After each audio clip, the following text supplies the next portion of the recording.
ल आकाश सर यो गरिरहेको काम चाहिँ राम्रो छ हैन खास काम चाहिँ के हो एकचोटि हामीलाई बुझाइदिनु पर्यो यस्तो हो शनिबार चाहिँ केही एउटा अलिकति सामाजिक अभियान गरौँ किन जिम मात्रै गइरहनु एक्सर्साइज मात्रै गरौँ अलिअलि कोही पनि उठाम छरछिमेको भन्ने विचार हो हजुरको के छ रे हाम्रो युट्युब च्यानल के छ रे हाम्रो के नामहरु नेपाली नागरिक एक नेपाली नागरिक नेपाली सिटिजन नेपाली सिटिजन है त्यसमा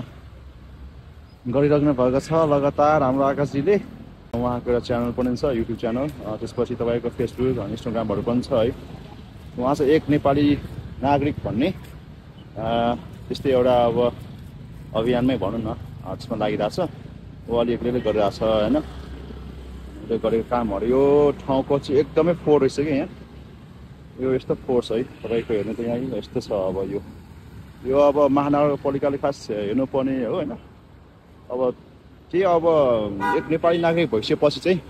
आफूले पनि गर्ने एउटा कर्तव्य चाहिँ गर्नु पर्यो यो फोहोरहरु छ यो फोहोरहरुलाई कसरी सफा गर्न सकिन्छ भन्ने कुरा हैन दिइरहेछ सँगसँगै यहाँ अर्को साथी पनि छ उहाँ चाहिँ भिडियो सिडियो खिचेर आएछ म पनि पक्रेर आइपुगेँ अनि हाम्रो अफिस चाहिँ यो येल्लो बिल्डिङ छ नि यही हो कि अगाडिको त्यहाँबाट हिजो हामीले माथि छतमा बसेर फोटो गर्दाखेरि चाहिँ आकाशजीले यहाँ चाहिँ फोहोर सोहोर रहेछ हैन अलिक केयरलेस भयो अलिकति फोहोर सोहोर देखियो यसलाई अलिक सरसफाइमा गरौँ न भन्ने उसले सोचिरहेको थियो हामीसँग त्यो कुराहरू पनि भइरहेको थियो अनि आजको दिन चाहिँ उसले आएर यहाँ काम सुरु गरिरहेको छ है यस्तो छ कि फोहोर यही हाइवे छ यहीँ मनार पुल छ हैन त्यही अब यताबाट गएर पेप्सीकोला हैन यो बाटो चाहिँ हाम्रो अफिस जाने बाटो छ त्यही भएर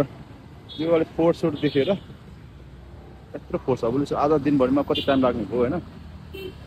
ओके यस्तो फोहोर छ कि अब हुनु त म पनि आएर हेल्प गर्ने त गर्नुपर्ने थियो तैपनि अब मेरो चाहिँ अलि इमर्जेन्सी कामले गर्दाखेरि यो चाहिँ आज साथ दिन पाएन उहाँलाई नेक्स्ट टाइमबाट अब यस्तो हामी चाहिँ अब कन्टिन्यू दिनेवाला छौँ होइन ल यस्तै हो एक नेपाली नागरिक भइसकेपछि होइन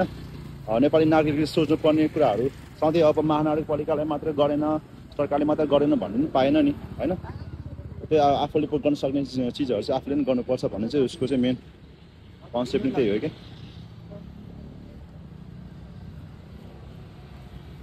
अहिलेसम्म कति बोरा फ्याँक्यो 2-3 बोरा